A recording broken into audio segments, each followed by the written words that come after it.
Good evening and welcome to the school board meeting of the Carson City School District. We will begin with a flag salute by Trustee Don Carini.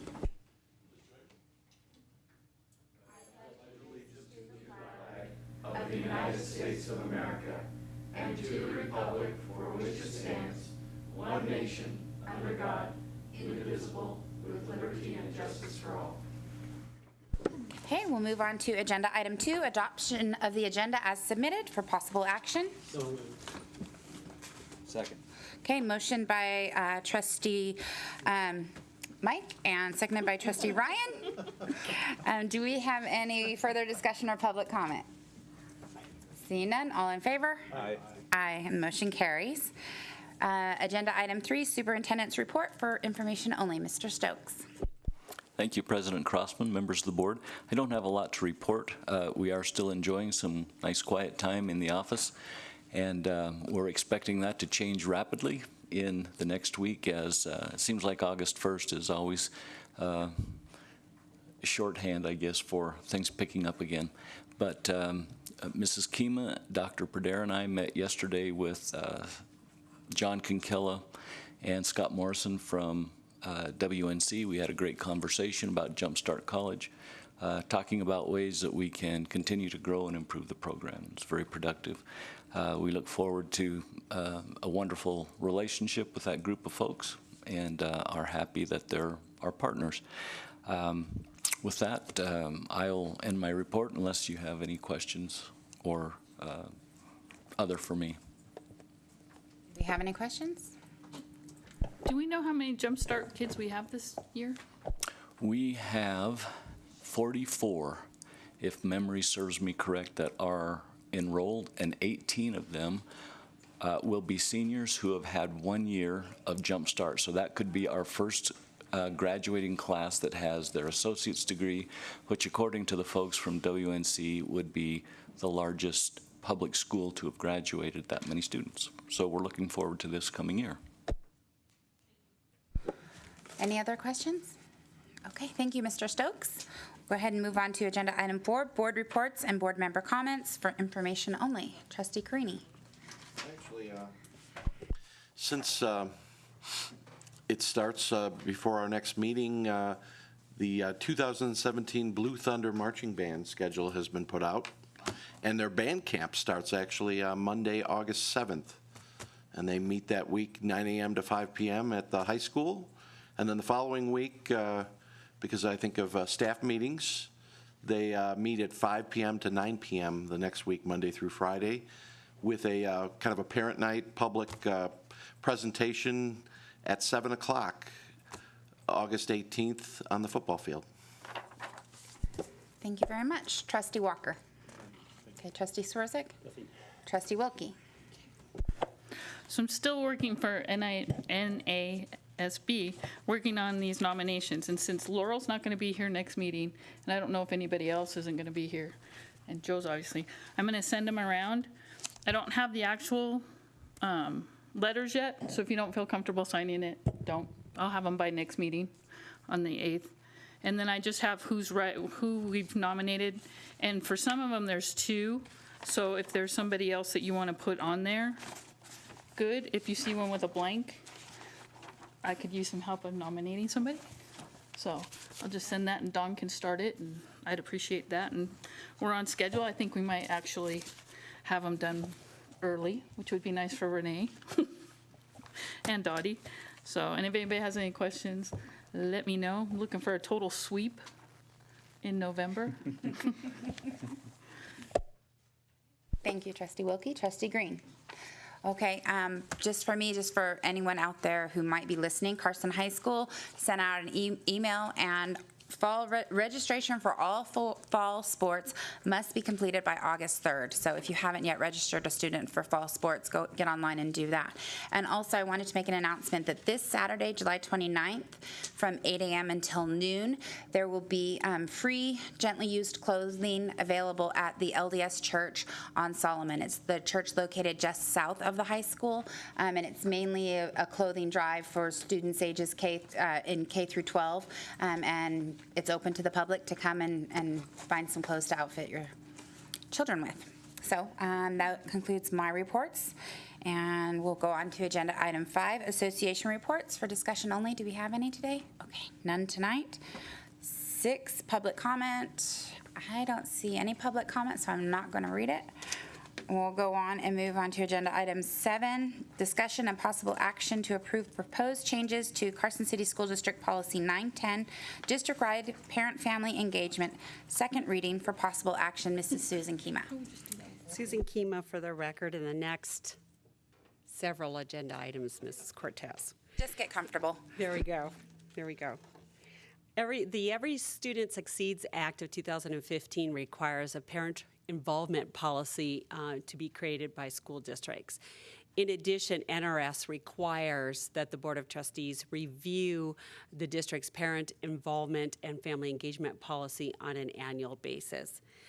Since at the last meeting, during the first reading, there was a suggestion to reference Goal 3, engaged parents and families, from the district strategic plan, Empower Carson City 2022. So that reference has been made in red in the policy. Should the board approve Policy 910 this evening, I will provide the Nevada Department of Education, the Office of Parent and Family Engagement, notification that the Carson City School District is in compliance with NRS 392.457, Section 4. Do we have any questions? Trustee Swerzik. Okay, I move that the Carson City School District Board of Trustees adopt the revisions as presented and approve July 25, 2017 as the revised date on the CCSD Policy 910, district-wide parent/family engagement. Second. Motion by Trustee Swerzik, second by Trustee Wilkie. And I just have one comment on it that I was going to make, but you jumped it. Just at the beginning paragraph, the last, the citing to the ESSA Act in 20 U.S.C., it's got section 6318 and then 6301, and then it's 6318. But then at the end, in the second page under paragraph G, it references 6301. So I don't know which section it is, but I would just say that we figure out which one it is and write it consistently. It should be 6318. Thank you.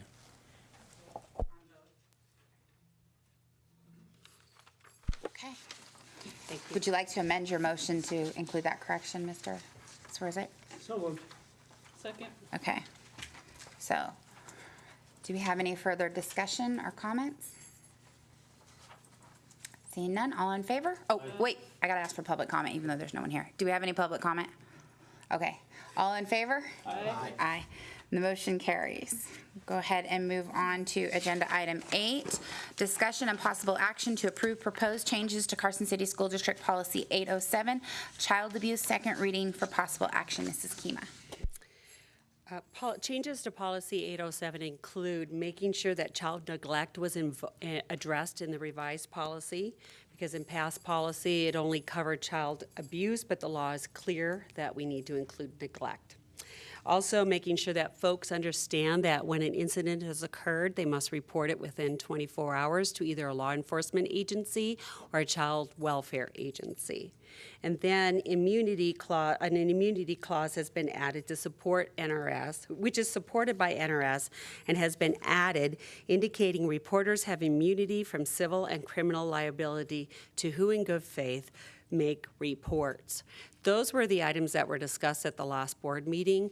And as we continue to update ourselves and read all the bills that have come out since the last legislative session, SB 287 requires that all employees and volunteers for a school to report suspected abuse and neglect. And then there's also mandatory training to make sure people understand what it means to be a mandatory reporter. So that's been added in blue in the document. Do we have any questions or comments on this? When do we do the mandatory training? So what'll happen here is as soon as the board approves the policy in reg, I'll have it ready for the first administrator meeting August 9th to train all the administrators. Mr. Clario, Dave Clario, is going to train our social workers. Also, Molly Blanchett's going to come to our principals meeting to help with the training. I'll train the administrators. Mr. Dave Clario is going to train the social workers.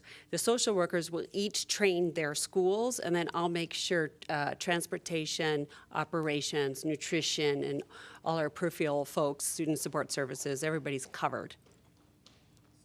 So it won't be covered as a group, it'll just be covered as a school-wide by the Yeah. administrator? Right.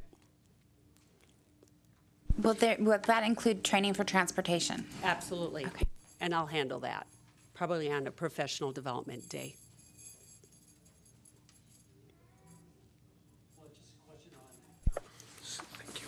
Just a question on, okay, this is policy 807, but we're going to, there's a recommendation to change it to policy 1020. In the proposed motion, it's not referenced. Does it say, It says 807, so. It should be 1020, because it involves all staff.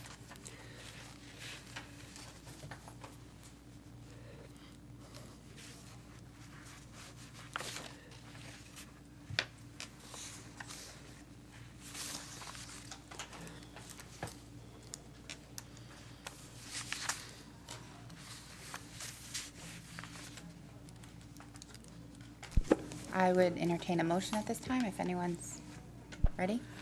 I move that the Carson City School District Board of Trustees adopt the revisions as presented and approved July 25th, 2017 as revised date on CCSD policy 1020 and deleting policy 807, child abuse.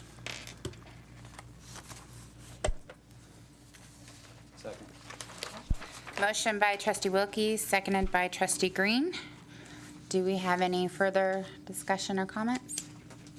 Any public comment? All in favor? Aye. Aye. Motion carries. Before we go on to the next agenda item, I just would like to publicly thank Carson City Sheriff Kenny Furlong, who worked with us on this policy. Dave Calario consulted with Molly Blanchett, who is the Director of Division of Child and Family Services, and then also Stacy Stahl is the Director of Social Services for the Washoe Tribe. They've all had input on this particular policy, and I'd just like to thank them for their collaboration. In addition to Mr. Pavlakis and Renee, I know that their job description is to help put policies and regs together, but this one took a lot of work and coordination. And if I remember correctly, the regulation had quite extensive changes, so we Yes. really appreciate their help. Are you going to bring the regulation back to us, or will that just, I know it's not something that we need to approve, is that just you're making the corrections that we discussed? Absolutely. Okay, thank you. I will go ahead and move on to agenda item 9, discussion on proposed changes to Carson City School District Policy 522, student-sponsored publications, first reading for discussion only. Mrs. Kima. Nevada revised statute requires districts to adopt board policy for student publications which support students and teachers' advisors' First and 14th Amendment rights for freedom of expression, as long as what's being put out there does not infringe upon the rights or violate the rights of others. Senate Bill 420 updates NRS 388.077 by adding that publications must be free from bullying, cyberbullying, and cannot intimidate others. It also states that students and advisors are to be protected from discipline when they're working as journalists. So the required additions have been made to policy 22. We do have a couple additions, a couple corrections. If you look at on the first page, the first paragraph, sentence number 2, the board also it should read as follows. The board also recognizes that the exercise of such expression may be regulated by time, place, and manner. So there's a correction that needs to be made there. And then in the second paragraph, it should read as follows. The board recognizes and protects the rights of expression for students working on publications. We're going to strike that second students. As journalists in determination of the news, opinions, feature content, advertising content, and other content of student publications, period. And then we're going to strike the remainder of the sentence. I think it can be assumed that they should follow this policy. And at this time, I'd entertain any other corrections Go ahead, Trustee Walker. or additions. I think, so your revision kind of got, I was going to tell you, you needed either parentheses or an in there. But then I was also thinking, maybe taking out, so after the word manner, instead of, take out the in order, so limit regulated by time, place, and manner to maintain an orderly school environment. And I was thinking possibly ending the sentence there and then starting a second sentence that just said something like NRS 388.077 requires student expressions not be used to. And it just kind of will break it up and make it easier to follow. I thought it was kind of all, Big. yeah, I mean, and I'm just thinking for schools and parents that may need to interpret this, I mean, we want to make it pretty easy for them to understand. And then I think on the second page where we talk about supporting employees, I didn't have chance to really work it out, but I just think there's something, we need something there to clarify. So the district will support employees or other persons acting as advisors for student publications or as advisors for students working as journalists on student publications. And then I think this is the part, as long as they are performing within the scope of their position. And so, I mean, is that how we want to say that, or is there a way to make that a little bit more clear? Because I could see that being a little bit murky for school administrators and possibly coaches to figure out exactly what that means. Okay. I think that that language was actually taken straight from Assembly or Senate Bill 420, but we can take a look at it to make sure it's Okay. in friendly terms. But at the same time, I don't want to misrepresent the law. We can do better. Yeah. Okay. Yeah. It Sure. to me, it wasn't real clear, and so and somebody that's had to look at these things as a school administrator, I'm sure that somewhere that's going to come down the line. And I thought Sure. possibly, we might want a comma where it says, engaged in conduct pursuant to district policy, and then I put comma, or refusing to perform, and I don't know if we need a comma there or not. I was just trying to clean it up a little bit, so, So we'll clean it up. okay. And then I just had a comment at the beginning, since it's the new first paragraph, where we start with the Board of Trustees. I just think it'd be consistent to start with the Carson City School District Board of Trustees, and then we can refer to it later on as the board.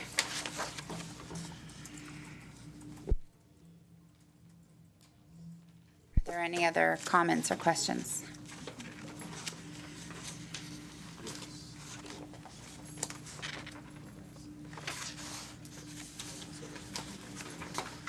Okay, everybody's still looking. That's okay. Thinking.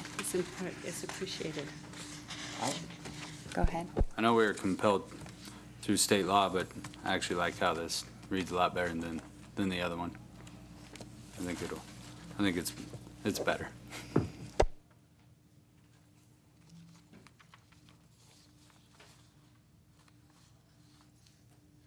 Okay, if there's no other comments or questions on this, are you guys prepared to move on to the next agenda item? Yeah? You just made a face, so I was like, oh, he's thinking. Oh, okay. Okay, we'll go, thank you, Mrs. Kiyama. We will go ahead and move on to agenda item 10, discussion on proposed changes to Carson City School District Regulation 522, student-sponsored publications, for discussion only. Revisions to 522 are the same as referenced in the corresponding policy. If you look on section A, that's where we describe address the bullying or the cyberbullying that's prohibited in the media. And then throughout, there's been some modernizing of the language and a reference to not just published written materials, but electronic materials as well.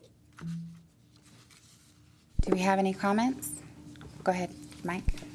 Mrs. Kima, I was just wondering, in the first paragraph where we say, this policy regulation further reserves, and I'm thinking we probably want to put either the district further reserves or the school board of trustees, because people reserve it, not the policy. You know what I mean? I'm just thinking. The board. Reserving the right of school authorities. Right. So that it's the school authorities who have that right reserved. Is that okay? Yeah, I'm just thinking that to say the policy further reserves it, we want to put something else in there because the policy isn't reserving it. The policy is giving whoever the employee is that authority or. Could it just be the board further reserves the right of school authorities? How about the To district, support. since it's a regulation? The district? I had written the district. Okay. The district. Okay, any other comments? I had just noticed under paragraph A, the third bullet, where the language says the Board of School Trustees, it says that twice, and usually I've noticed we're calling ourselves just the Board of Trustees, so I would delete school.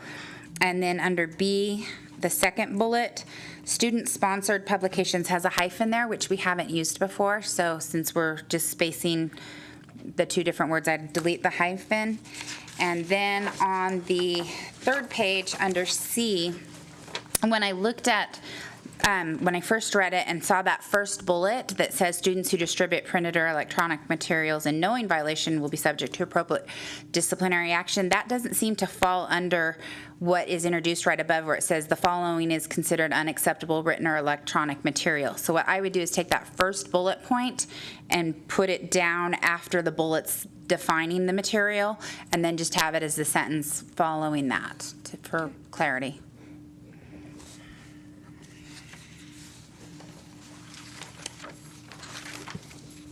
Do we have any other questions or comments? Okay, thank you. We'll go ahead and move on to agenda item 11, discussion on proposed changes to the following. Oh, wait. Nope, yes, this is the right one. Discussion on proposed changes to Carson City School District Policy 515, student education records. First reading for discussion only, Mrs. Kima. Proposed changes to Policy 515 incorporates language which describes the rights of parents, guardians, and students who are at least 18 years of age to request, inspect, obtain copies, and in certain cases amend their educational records. Policy 515 also incorporates recent revisions to Chapter 432 of Nevada law.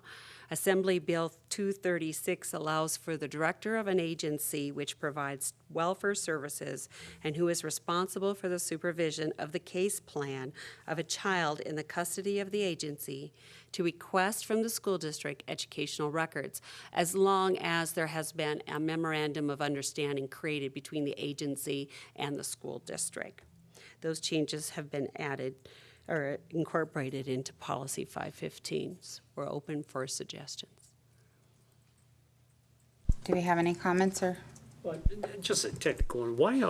Why in the second line, students who are 18 years of age or older, why is that in parents? I think it's because it's defining what eligible students are, because it says parents and guardians and eligible students, and so then the parentheses define what an eligible student is. Well, and when it says, and then later on in the sentence, it says to review in certain cases amend their child or student's record. So it talks about, if you read it from the beginning, it says the parent or guardians and eligible students to amend their students' educational record. So wouldn't it maybe be that's just- awkward.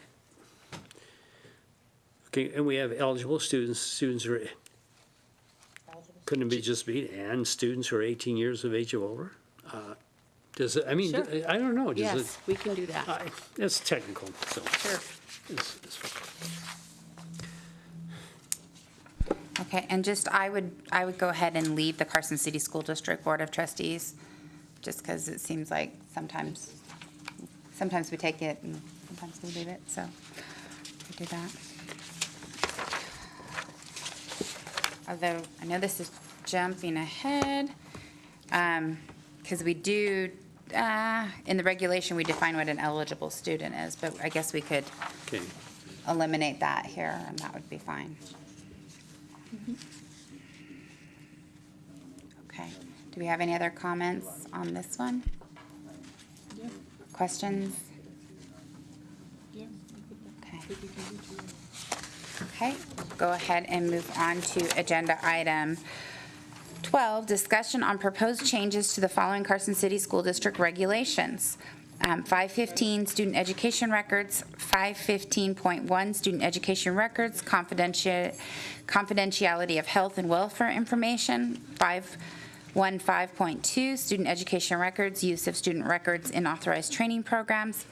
515.3, student education records, proceedings for granting access to education records of students in the district. 515.4, student education records, procedures for challenging the content of the education records of a student in the district. And 515.4, form, student education records, for discussion only. Mrs. Kima.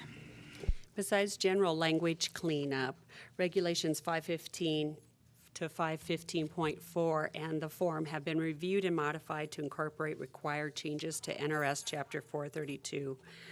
So there's quite a few of them here. Let's go through them one by one so that we are together as we are addressing our changes or additions. So if you look at policy 515, student education records, under section 4, we have defined out that new requirement, or that new option for child welfare agencies to request educational records as long as there's an MOU between the agency and the district. If you also look on page 2, under section B, number 3, where the number is 8528, there should be a space between the 8 and the of, the word of. Also down there, the additionally is Yes. just spelled wrong as well. Right, additionally spelled wrong, that was another one. And then where the bullet is, it's been requested to have a capital G for the word give on that bullet. So are there any other additions or corrections? Mr. Walker? Okay, so I have a few things with this. So I'm thinking with number 1, where we have the extra information about 515.3, and I'm just not sure that that goes under. So we're saying that a person, entity, or agency may have access to educational records of any student except as follows, and then we're adding additional information that I don't know that it necessarily goes with this section. And so I kind of figured that that's addressed in 515.3. And then, So where are you on 515? so the parents or guardians of a student and a student themselves who is 18 years of age or older. And then you put in, have the right to review and inspect educational records of the student as provided in Administrative Regulation 515.3. And so in this section, we're talking about who may access, not necessarily what they can access it for. I'm just not sure that it should be in there. We might want to make a separate section that kind of clarifies that, what they're, if you need to clarify that in this one. Well, I think the way I read it is 5153 is the procedure that the parent, guardian, or eligible student would go through in order to request it.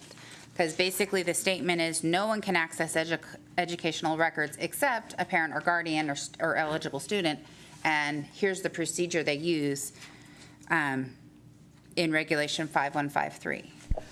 And maybe for clarification and consistency, be who is an eligible student, and then parentheses around 18 or older, like we did in the last one. So make that consistent. But then in, like, for And section maybe 2. changing the word provided to be like as, I don't know, prescribed or, I don't know. I'm just not sure it goes in this section. So what because- if we took out as provided in, what if we took that part, just edit with students? Have the right to review and inspect the educational But they records. can't just come in and say, give me all my records. They have to put forth the request in the procedure that's set forth in that. So I'm just trying, how could we word that maybe a little bit better to make sure that that's clear that they can request it following this procedure? Okay. Well, and then number 2, we're describing 515.4. So, I mean, we're merging the two policies here. So at first, we're saying that only these people can obtain these records, but then we're giving extra information that I just don't know goes with this section. I mean, we have sections that go into specifically how to request the information, how you can make those changes. So we could either merge it all into 515 and then have a subsection in there and not have a 515.3 and 515.4, or we can just clarify it. But I mean, as I'm reading it, because it's saying except these people, but number 2 isn't saying who isn't allowed to get records. It's telling you how you could change records. So I just don't see it going. In my mind, when I was reading this, I didn't see how it all went together. So you say we could essentially shorten this quite a bit, stay right on that subject since we're differentiating in the other ones? Well, in my mind, what I was thinking is what this regulation is trying to do is it's specifying who can access records and who's not allowed to. And then we're saying how to go about the process. So the way I read this, section A is just about who has access to these records. And then in the subsequent sections, we're going to talk about how it happens, how to make a change. You know what I mean? I think it kind of got muddled together, and then we do it again in the next subsections. And then the other thing I just had was in 6, and this might be a sticking point, but I think just for clarification for the schools, I would suggest to whom or some kind of a qualifier, because we say educational records of any student may be released in the event of emergency, but I think we want who they could be released to or to whom they could be released to, because just Joe Blow off the street can't come in and say, we have an emergency, I need Mike Walker's address and phone number. You know what I mean? Well, that would be directory information. Not for a student, though. You know what I mean? I'm just saying that we might want to put a you know what I mean? So are we going to give that information to emergency service providers or, government officials, that type of thing? I'm just thinking that that could get sticky in a tough situation where we want it to be pretty clear, I would guess. What sort of emergency would somebody solicit education records for? Thinking if there's some just disaster or some kind of shooting or some kind of, School bus accident or. So when we give that to personnel, you know what I mean? We wouldn't just give that to the parents off the street, is what I'm saying. I'm just saying we wouldn't just give that to anybody off the streets. That would be furnished to somebody working in our school district that, say like the Daniel Davis needed to call somebody and, he might not necessarily have regular access to that student's phone number or parents' phone numbers. You know what I mean? When it's all hands on deck and we're all helping. But I'm just thinking we might want to just clarify that a little bit because it's pretty vague. Except you keep talking about address and that kind of information, and under section B, that's the directory information that isn't protected by FERPA. That information may be released to any person, entity, or agency without prior written consent. So that's not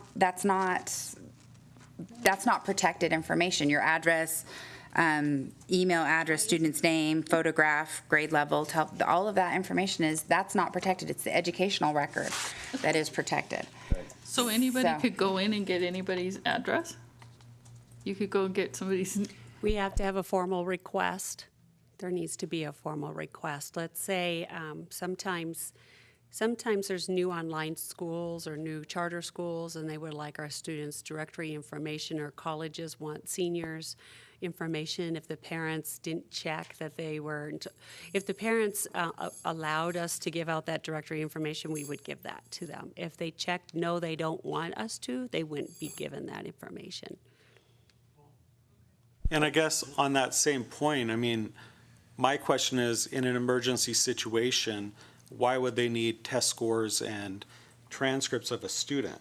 If we're not talking, you know what I mean, contact information, what information are they coming in to get?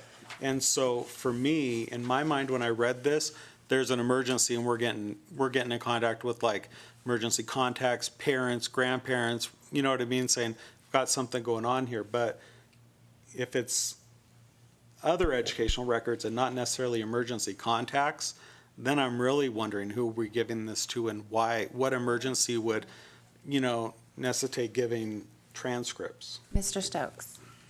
Would it be a way to solve this by, instead of saying education records, we put directory information?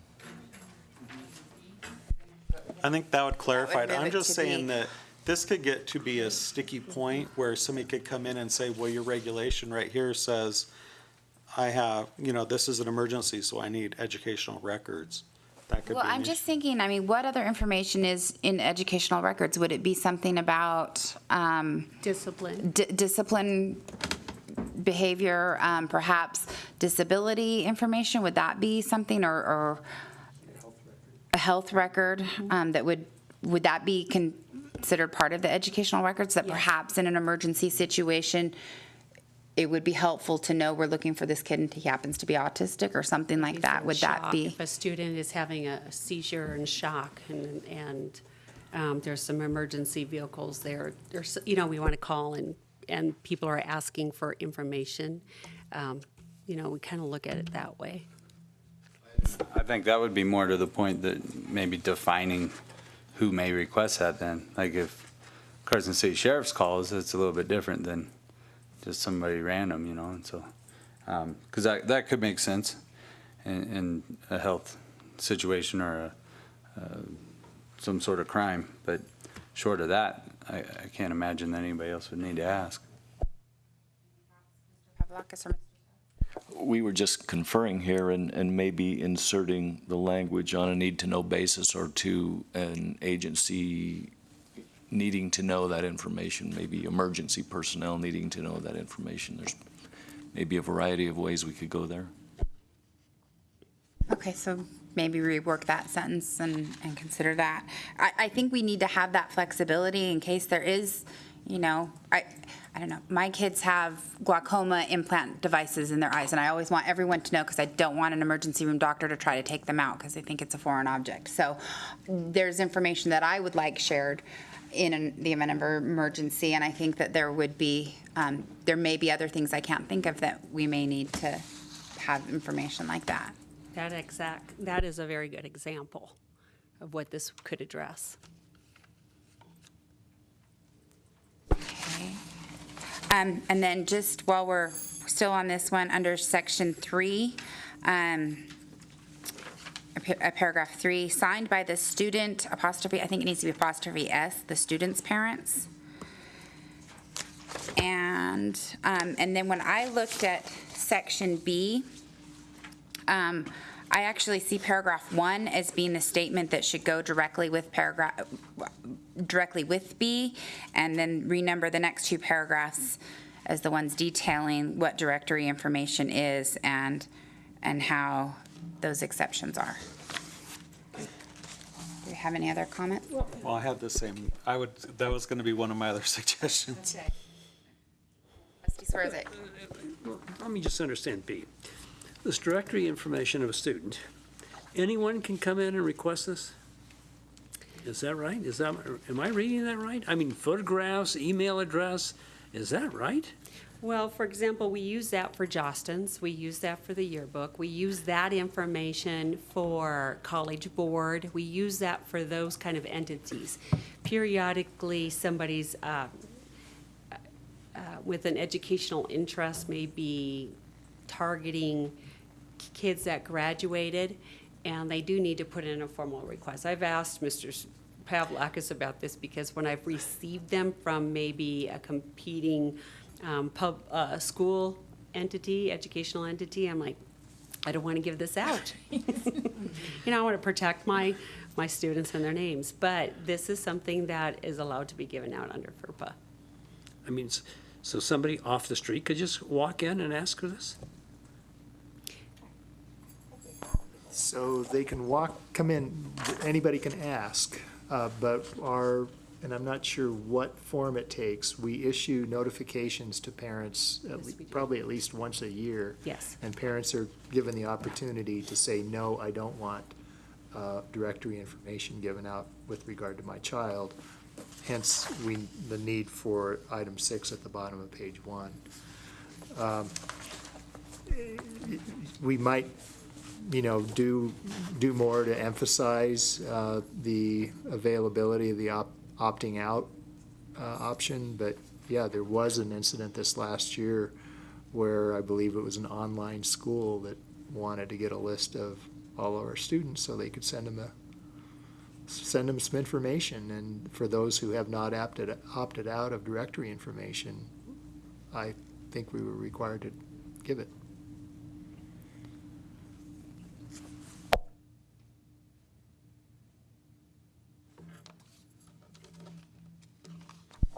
If you want to go further and restrict the information, you're free to do that.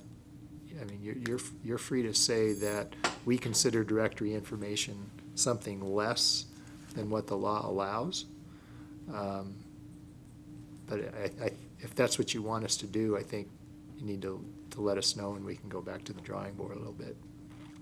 I know that working with PTA, it's helpful to have access to that directory information if a student doesn't show up to pick up their 10 boxes of frozen cookie dough, and we can then have a teacher give us the student's parents' number to call them and have them come pick it up.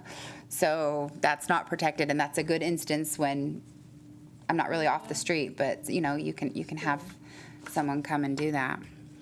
I went to put on our website what some of the directory information is used for, because sometimes people will say, I don't want any directory information out at all.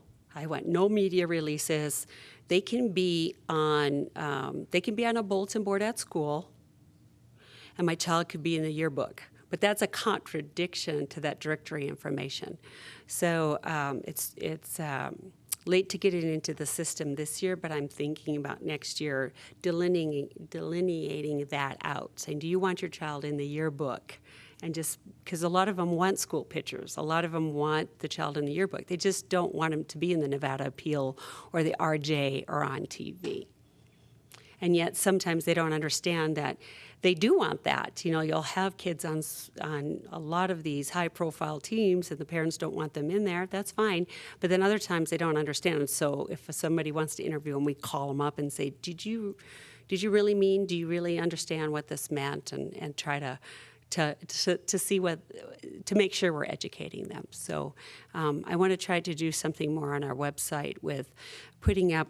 If you say no to directory information, then your child will not get notifications from College Board. They will not get information from Jostens for graduation. They will not get, just to make sure they know that.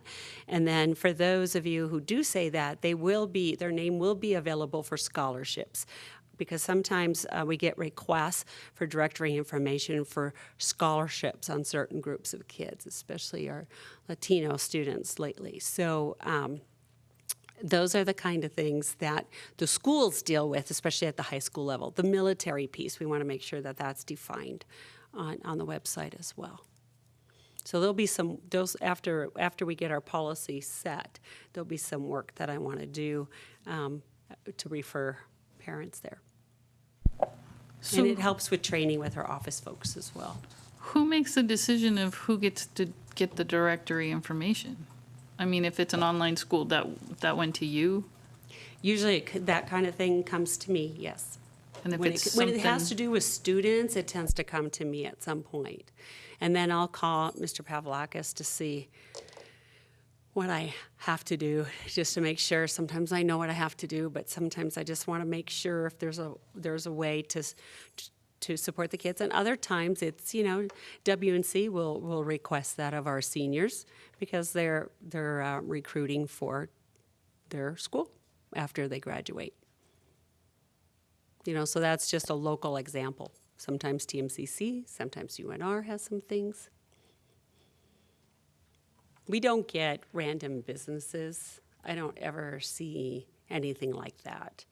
Just so you know, it tends to be some kind of other educational agency. Mr. Pavlakis, there's no way for us to get in trouble because we have this policy if we give out that directory information to some group? Like if there's some kind of identity theft or, Yeah, I think that the policy and this proposed regulation is entirely consistent with the law. There are obviously times when there are situations that you wish didn't exist, but I think Mrs. Keem is right. At least in my experience, we haven't gone too far to the edge here. And from a risk perspective, I think that, well, I know that Carson City School District is very cautious in what they do. Do we have any other comments or discussions on 515 or questions? Should we go ahead and move on to 515.1? Everybody ready? Okay. Okay, 515.1, we wanted to tighten up the language around confidentiality to make sure people realize how important it is to maintain health and welfare information about students. Questions, additions, discussion? I just had a question when I read it, the new language that a person who requests educational records for the district shall not disclose the educational records. And I'm wondering, who is it who's going to be requesting the records but then not disclosing it? So that was, to me, was a little confusing reading that sentence. Well, if it's another, for example, if it's going to be a child welfare agency, they shouldn't be sharing that with other agencies. Their MOU is with us, and then it should rest with them. So should you change that to a person and/or agency?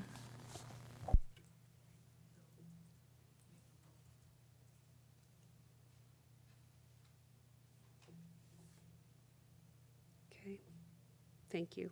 And that reminds me, sorry, because I know we just went back from it, but on 515, under the new paragraph 4 about the child welfare services, and in the previous policy, we mentioned the memorandum of understanding. Did we need that? But we don't mention that language, that they have to have a memorandum of understanding there. Should we include that there as well? In 515? Yeah, We certainly paragraph can. 4, so just so that it's clear. Consistent. Yeah, okay. Would they need a memorandum of understanding, or would it be another type of agency here under health and welfare?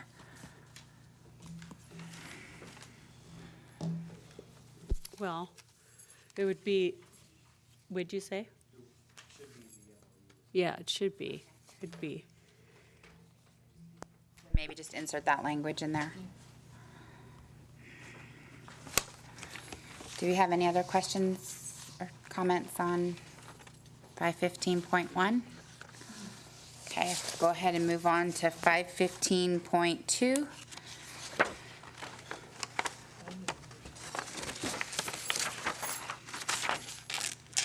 Does anybody have any questions, comments? It's been changed to the Educational Services Department since if if you were a student, let's say at UNR, wanting to do a research project in our district, and you would go to our website, you wouldn't see a director of research and development, but you would see the educational services department. And when those calls come in, they usually come to me in some form or fashion, and then I vet them and to see if it's something I want to do, and then forward it to the corresponding department, like special ed. Sometimes they'll still come to me before they call Jan. If they know Jan, they might call her Jan first. And sometimes it has to do, if it's going to further our knowledge about our students for the district or something like that, then we'll go for that. If it's during testing time and they want to pull kids, no way are we doing something like that. And if there's interviews, we always have consents with parents. We would never do any kind of research project without making sure the parents of the chosen students are consent. And sometimes it's just general information about boys versus girls and grades and certain things, depending on the research project. And I'm just wondering, this list is pretty extensive, but we have substitute teachers that are acting as actual teachers in the classroom, so I'm guessing they have access to student information, and we may want to add them on this list, and maybe something, substitute teachers when acting in the place of a classroom teacher, you know what I mean? So that it's not every substitute teacher, but we do have substitute teachers that are the teacher of record, basically. Would it be, since this is addressing training programs, like if a UNR is sending us a counselor intern, and they're training with us, or psychology interns or student teachers, substitute teachers are kind of they're not in a training role. This is about training. Would it be all right if we took a look at that substitute suggestion and see maybe where it might be a better fit? Yeah, and I'm just trying to look for Cover them. uniform Sure. policy.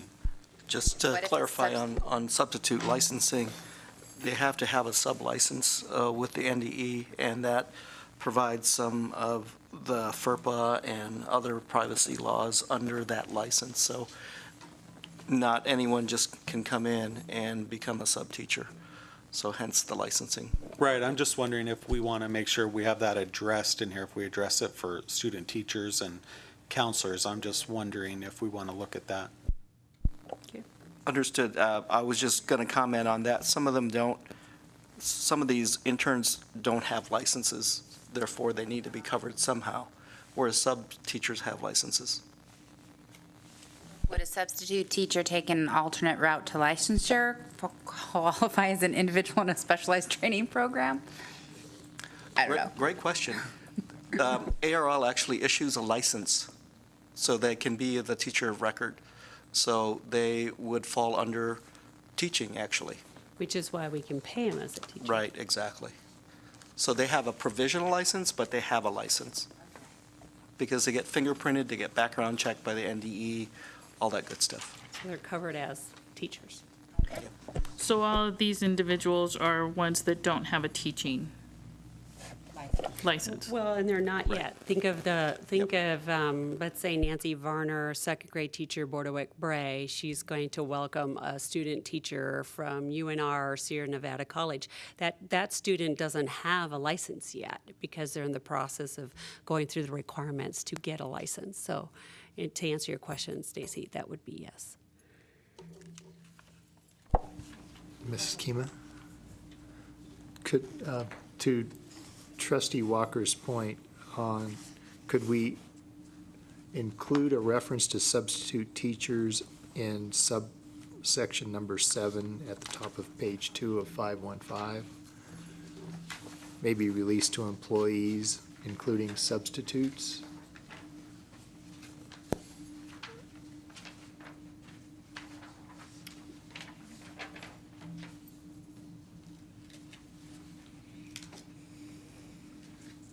Would it work there?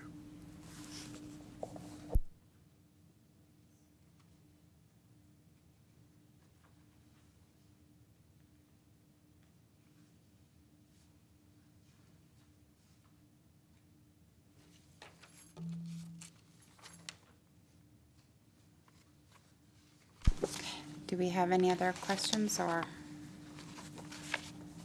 Would that work? Would that? be- Yeah, Okay. I mean, I'm just trying to think of, with substitute teachers, some of them have very little experience, just what it takes to get a substitute teaching license. And so I think we need to do our due diligence and just make sure that we're covering not just student teachers, but substitute teachers that have access to this as well. Sure, They would certainly fall under employees of the sure. school district. I think so. That'd be a good place for everybody's suggestion. Okay? Okay, do we have any other questions or comments on this section? Okay, we'll go ahead and move on to 515.3. Assembly Bill 236 also sets the number of days, which is 10, and other parameters which a district is required to follow in order to comply with the agency's request for educational records. So you can see on section in 515.3, not only is there general language cleanup, but on section D, you can see that we added in the 10 days there. And you might take a look at it and say, we had 45 days before to honor a request, and now it's down to 10. But the board needs to know that most of those requests come into Gina Hines out of my office, and she turns those around in a day or two. If it's any longer than that, it's maybe because there's some questions about the requests that need to get cleared up. But that's an immediate turnaround as far as a priority, so that we're responsive to the community. And I just noted on paragraph B, education records means those records, files, documents, and other materials maintained by the district which contain education. I think instead of reads, it should be records directly related to a student.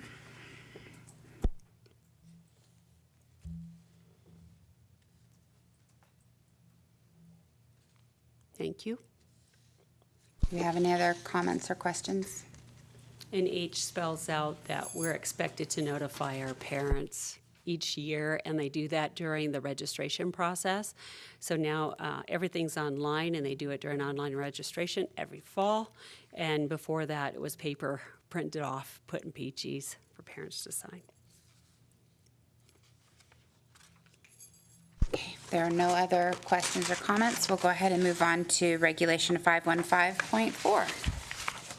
So most of this was general language cleanup, procedures for request or challenging content were unchanged. Do you have any suggestions? Anybody have any comments? I didn't have any. Okay, thank you. Okay. And then 515.4, the form. The form is set up, I think, in a more logical manner in order for a parent, guardian, or student of 18 years of age to be able to go through the process to request an amendment to their records.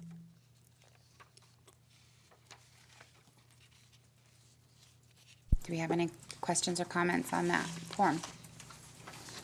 Okay, thank you. That's a lot of information under Regulation 515. Well, and I just want to say, I know that by going through all of this, we'll be in good shape to be able to, at that first principals meeting or right when school starts, to make sure that our administrators are up to date so our teachers can be updated as well. Thank you. Since there's no other questions, we'll go ahead and move on to agenda item 13, discussion to eliminate Carson City School District Policy 530, social events and student organized trips. First reading for discussion only, Mrs. Kima. Policy 530 is redundant. The policy has not been revised since 1979. And since then, Mr. Stokes, our superintendent, Mr. Stokes, has met with stakeholders to determine business rules for field trips, which are addressed in Policy and Regulation 213, field trips and excursions. It is proposed that the board eliminate this policy. Do we have any questions or comments on the possible elimination of this policy? Okay. We'll go ahead and move on to agenda item 14. Oh, I have Don's one. got a question, sorry. Go Where ahead, does Don. something like grad night fall into? Would that fall into something like this? we considered most trips that are outside of the classroom to be learning activities. I think that probably when this went in or became a policy, I think there was a distinguishing factor between maybe athletics or activities and then, say, a trip by the student council to go somewhere, and so they were considered maybe more of a social event. We consider all activities learning events, and so to say that we're going to differentiate between social and other, we just felt that it was not necessary to have this one. So do we have to have a motion to disregard this policy? It's not on our We motion probably would, list. but it's a first reading, so I think we'll Oh. do that at the next meeting, right? Okay. Okay, we'll go ahead and do agenda item 14, discussion on proposed changes to Carson City School District Policy 213, field trips and excursions, first reading for discussion only. Mrs. Kima. Superintendent Mr. Richard Stokes met with stakeholders, coaches, teachers in our K-12 schools, representatives from transportation, and administrators to revise business rules around field trips. This proposed policy has revisions to reflect decisions made during the stakeholder meetings. So some of the changes are, one, that we're adding that the trip should be based on the Nevada Academic Content Standards, and that you can see there's a portion there that's crossed out. And while the board often is informed of students who are going nationally to compete, who are competing nationally for some of our organizations, it is not practice to ask you for permission to do so. Mr. Stokes handles any overnight trips and handles trips out of the state, and the organizations pay for those trips for themselves. The two additional changes that have come up since the board, since you received your copy is in the second paragraph. It should read, the Carson City Board of Trustees, to be consistent. And then the second part is down in the reference. We've referenced the regulation, and we don't reference regulations in our policy. Do you have any changes? I would just add a comma or a semicolon at the end of addressing the Nevada Academic Content Standards to be consistent with the others, and I'd capitalize superintendent in the last paragraph. Does anyone else have any other questions or comments? Okay, go ahead and move on to agenda item 15, discussion and on proposed changes to Carson City School District Regulation 213, field trips and excursions, including Appendix A, field trips and excursions, for discussion only. Mrs. Kima. Changes to Regulation 213 incorporates in detail the revised protocol decided upon during committee meetings with Mr. Stokes that he held with our district stakeholders. Sections have been added to Regulation 213 to reflect specific procedures for elementary, middle, and high school field trips. Appendix A is the form that staff fills out when they want to request an overnight or out-of-state field trip. There's two additional changes at this point. If you go to page 2, under the middle school transportation parameters section, number 4 should read as follows. District transportation will be provided to the band music programs to attend regional and state activities and events. And then we would like to add the same statement for under the high school transportation parameters under number 5. That should read the same, that the district will provide, district transportation will be provided to school programs to attend regional and state program activities. I just had a question for elementary schools, paragraph 2 on page 2. The student travel for Bandorama will be provided by the district and is not considered a field trip. I think we could include Choir Palooza as well, because that's kind of a big event, and then that would be added to the other paragraph 4 where we talk about, and under middle school where we talk about Bandorama, and also if we talk about it under the high school, which I didn't see it there, but those are curricular programs. And that would just be during the school day, because the program at night, the actual concert, parents bring their kids. Correct. But when they have the rehearsals. Right, it's the rehearsal during the school. rehearsal, the Yeah. school transports them to the high, or to the high school. I mean, sometimes they tell them to go to the high school first thing in the morning, so sometimes, depending on when they schedule practice, the kids just get dropped off there, but. And the one thing I believe is that particular event is getting larger, you know, and so it's not a couple of students anymore. It's growing, so it may require some additional support. Does that need to be designated, that it's during the school day and not? Yes, that's, I guess that was my point, Looking for some yeah. clarification that it's during the And I school think day and you- that we're I not think you providing are right. transportation for the I think the transportation nighttime. this year at least was just back to school, and that parents had to drop off their kids at the high school this year. And I'm not sure with Bandorama, I mean, the school doesn't get you there at 6 o'clock to set up for it. The parents get them there, but if they go from school to rehearsal, then that would be provided by the district. I know some of the band directors, they do that the night before, they kind of get ready for it. I can just say that the intent of this was so that teachers didn't feel, music teachers especially, didn't feel like they were giving up part of their field trip opportunities by having Bandorama. And I said, no, that's a programmatic thing that we would cover the cost for. But we really let them kind of dictate when they expect or when to expect kids to be in attendance at those practices. So maybe we just take out that student travel for Bandorama and Choir Palooza, something about it's not, take out provided by the district, but that it's not considered a field trip, just so you get. That's on number 2 under the elementary. Do we need to just Oh. make sure that's consistent throughout? Well, it's on number 2, but we could take a look at that. Or you could even, I mean, because it's similar to paragraph 4 under middle school, district transportation will be provided to band music programs.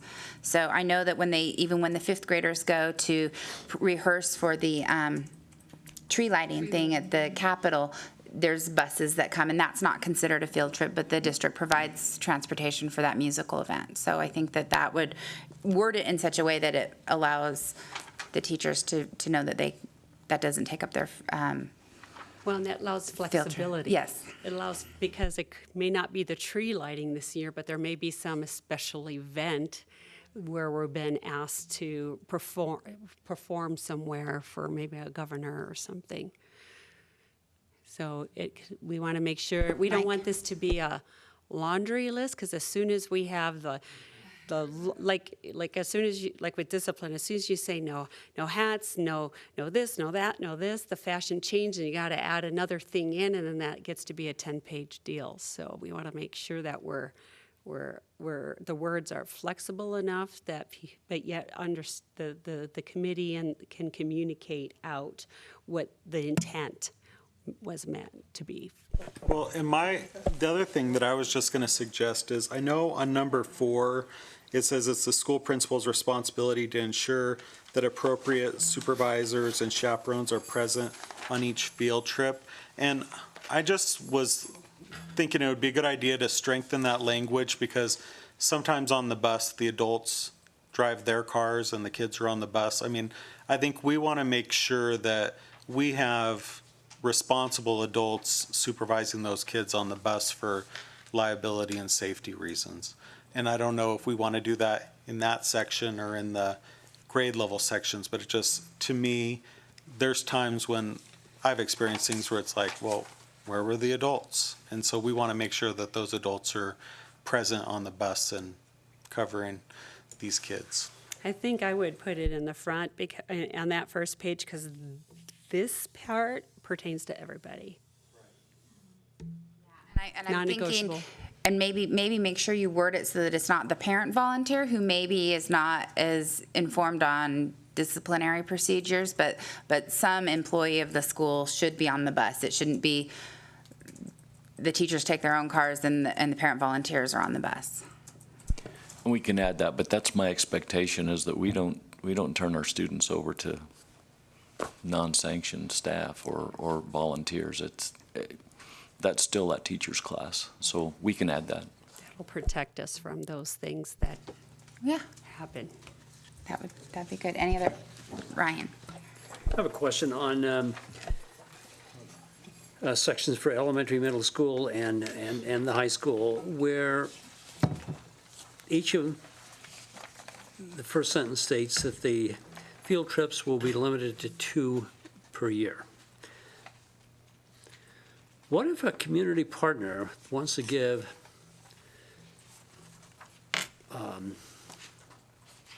a lot of STEM classes or activities or a program which would be over a 4 or 5 week period that, you know, meets the Nevada academic standards, and in fact, it goes beyond. Well, is this limiting language is what I'm asking for, because I've even spoken to different teachers and said, yeah, we'd like to do this, but we're limited to 2 field trips a year, and I'm going, there's probably a reason for doing this, but it seems to me if we're going on for student achievement and success and community partners are willing to go the extra mile, is this limiting to our students' success? I'm going to have refer to Mr. Stokes, since he met with the committee and was privy to their discussions. So the first year that we had our freshman, I forget the formal name, freshman transitions class, we had nearly 800 kids who went to local businesses and went on that kind of an activity. And so the intent is to give some parameters. We recognize the value of those trips for our students. And so we believe that that's part of our program. What we were trying to do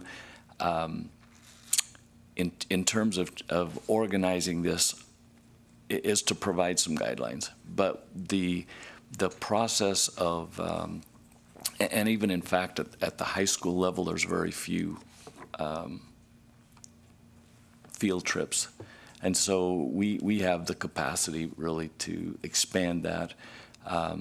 And I don't know, with some suggestions, we could come up with language that talks specifically about strategic plan and opportunities for students to attend community partnership facilities. Project-based learning experiences, yeah. Maybe you could see, excuse me. Yeah, just see if you could find some language that might tie back to the strategic plan in that capacity.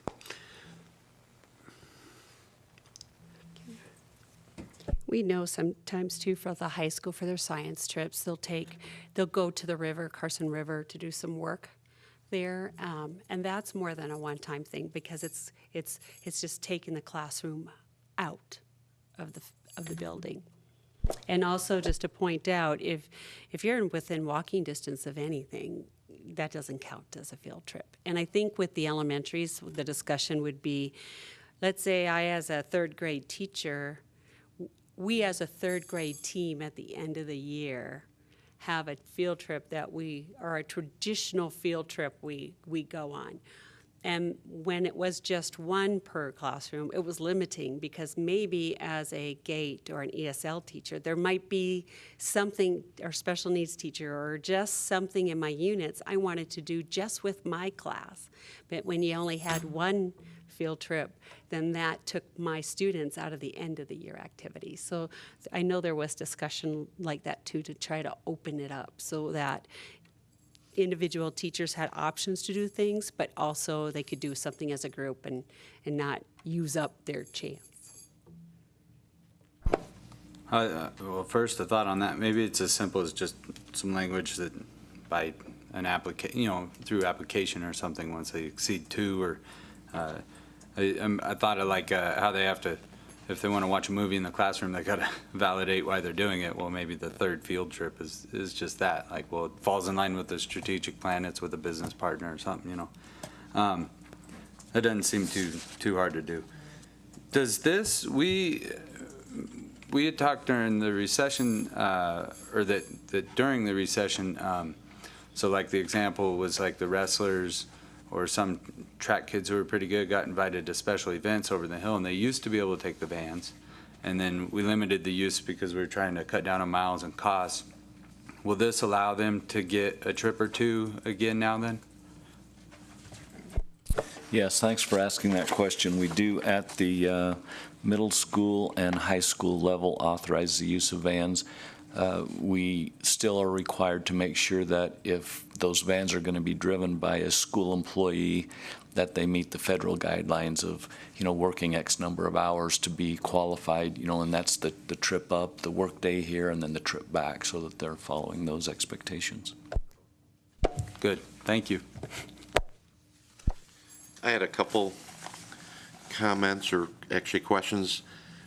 On the new number 2, I noticed that the cost may be defrayed by asking for participants to contribute partial or total payment for costs incurred. That had been taken out. I was curious, that's fairly commonplace, especially out of state, for my experience with band, of course, that we ask the parents or whatever, or through fundraising, to come up with some extra dollars for these trips, and that would cover buses, hotels, so forth.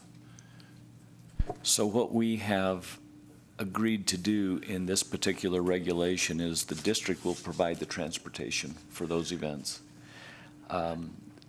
We realize that there are agencies and kind people in town who contribute money for the kids to have food, to get into the game, or to get into or to pay for the cost of entrance into the park, or whatever it might be.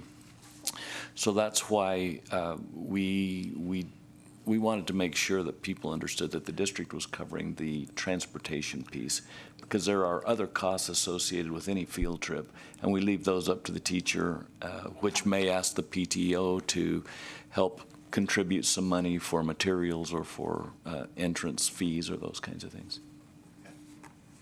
Yeah, like at the high school, there's a booster group that's a private 521c nonprofit that kind of that fundraises and basically puts some of that money in. And at times, actually, when I was involved in the high school a couple of years ago, we actually paid for some of the buses and things like that.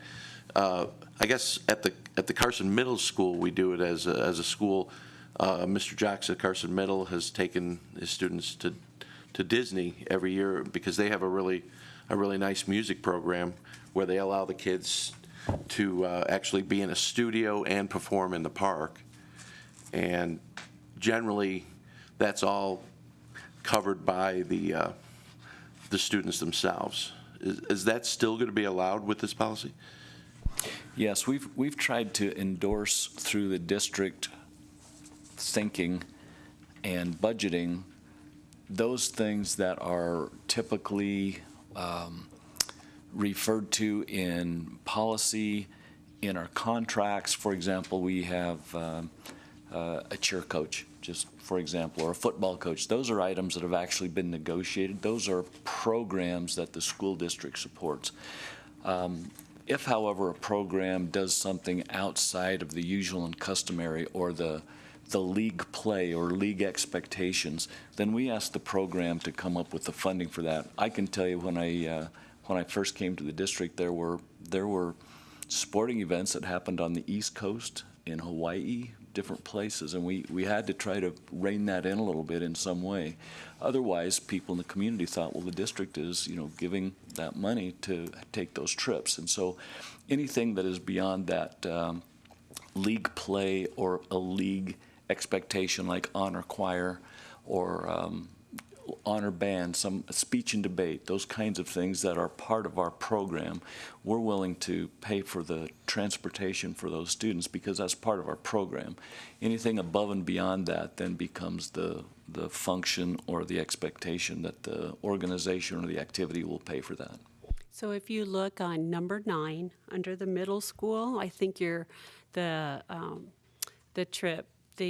band trip for the middle school is covered, because it talks about specialty trips, expense of the individual team or a group, and out of state overnight but are approved by, they're approved by Mr. Stokes, by the superintendent. Yeah, I lined that as well. I did notice my other question was, in that same number 9, it says that these trips are discouraged. Is there a reason for the discouraged I there? think it's discouraged, Or the- only fiscally discouraged. Or it's I actually think. out-of-state overnight and extended field trips are discouraged and require approval by the superintendent. Yes, that's true. These, and are you talking about the high school or the middle school level? At middle school, I think a high school that does not have the discouraged language because they're older kids, I understand. Well, and it's a practical thing, it's also a safety thing. I mean, there's a lot of reasons for discouraging it. That doesn't mean that we still shouldn't consider sending a group of kids to Houston or to England. I mean, they were well supervised, well chaperoned, and had all of the other conditions in place. But, you know, I think there's some things that we leave to families to do. And on the other hand, there are some things maybe when the students are older that qualifies this a little bit more. But it's a conservative stance, no doubt. I just wanted to make sure when all of us are long in retirement and this policy's still there, that it wouldn't be interpreted that these things are not allowed. Yeah, I think the language reads that we're not taking week-long trips with the kids, you know, and it's discouraged. There are circumstances, but I do like that the district is paying for the transportation costs for the honor choir, honor band, and the all-state, because that's been something that I know PTAs have helped out with in the past, and just with the field trips to let them know, because that's, a few years ago, there was the middle school only did one field trip, but PTA paid for the busing for it. And so that's good to let those middle school teachers know that they do have paid for buses for field trips. So do we have any other questions on this? Okay, go ahead and move on to agenda item, Mrs. Kima, you're done. I think I'm done. You're done. Thank you. We'll move on to agenda item 16, approval of consent agenda for possible action. Yes. Question on, thanks, Stacy. No, you're done. He's got a question. On the, Consent agenda, okay. on the class size reduction quarterly report,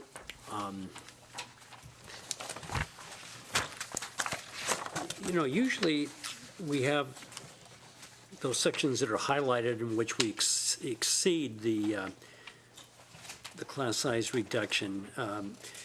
And I was looking through, I says, maybe we just didn't, maybe we met all the class size reduction, but we really haven't. So is there any chance in the future we could keep that highlighted areas in there? I'd like to look at that as to,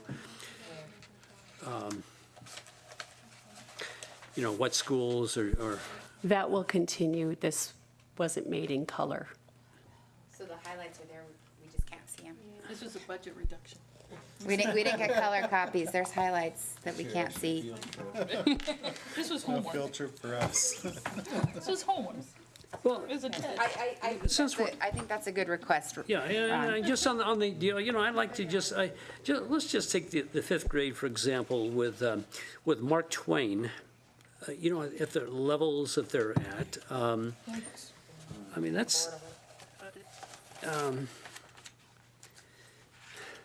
There's three Does it- schools that are in trouble there. Grade that's really big, because we have one that's moving through that. With Bordewick, we have each school seems to have a little bubble somewhere that's different than other grade levels. And Bordewick, let's see, it was third grade this year. Now that group will be moving into fourth grade next year. And then Mark Twain, that group will be moving up to the middle school. Middle school numbers are going to be up. Oh, this is the past year.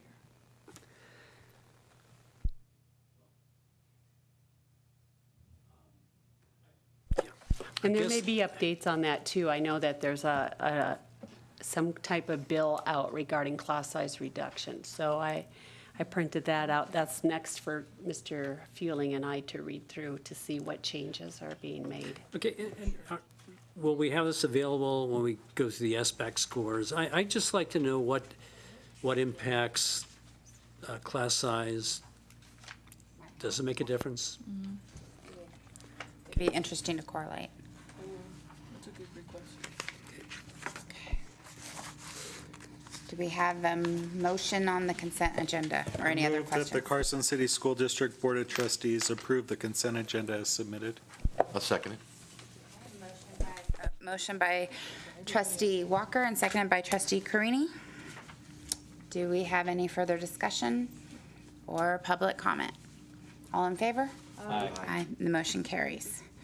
We'll go ahead and move on to agenda item 17, informational items. Does anyone have any informational items or discussion, anything they'd like to comment on this? Okay, seeing none, we'll move on to agenda item 18, requests for future agenda topics. Do we have any requests for future agenda topics? Mike?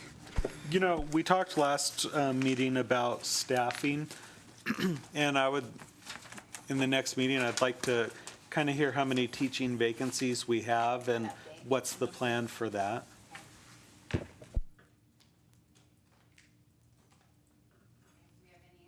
Do we have any other requests for agenda items? Okay, seeing none, we'll go ahead and move on to agenda 19, adjournment. This meeting is adjourned. But you didn't